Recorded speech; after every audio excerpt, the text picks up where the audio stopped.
Now, more than ever before, there is incredible turbulence and chaos in the marketplace. The fabric of Social Security and employer security is so brittle you can practically hear the threads snap. Our safety nets are broken, and no one is in a position to stitch them back together. But there's hope, and that hope just so happens to look like you and me. Life insurance professionals have the solutions to these intimidating problems. We're the one segment of the financial services industry that can provide certainty in an uncertain world, and so we have a moral obligation to educate the public about creating their own security. We can provide clarity in the chaos, calm in the storm, but so far we've done a pretty weak job of it. The statistics are staggering. Only 44% of U.S. households have individual life insurance. And half of those same households admit they don't have enough life insurance. At a time when access to information is at an all-time high, this exposure is at a 50-year low. Americans are conflicted, or maybe even confounded, about what to do to protect their financial futures. They know that the traditional safety nets are vanishing, but they're not taking the right actions to protect themselves and their families.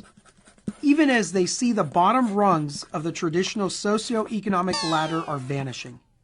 The good news is we've got the solutions. And now, more than ever, we need to tell the right stories, the right way, to help Americans understand how to turn our products into their solutions. The gap between the need for life insurance and the consumption of life insurance is vast. And floating between this clear need for life insurance and the lack of consumption of life insurance lies a virtual no man's land. In fact, it's not a no man's land at all. It's a gap littered with opportunities. Opportunities to create new stories, compelling stories, stories that inspire action. But in order to truly help Americans plan for their security, we have to understand what they're afraid of and what motivates them. If you break life insurance consumers into three groups, those with net worth of less than $1 million, those with a net worth of $1 to $25 million, and those with $25 million or more in net worth, you'll see that what keeps them up at night is different. The first group is worried about income replacement. Those with $1 to $25 million in net worth are concerned with balancing their own financial security and the financial futures of their children and grandchildren. The third group is focused on risk mitigation through tax planning and asset protection. For each of these three segments, there are three consumer trends that lend themselves to the creation of new stories: increasing taxes, the volatile economy, and changing demographics. We've got to understand the trends, and we've got to adapt our stories and our approach. The problems are obvious.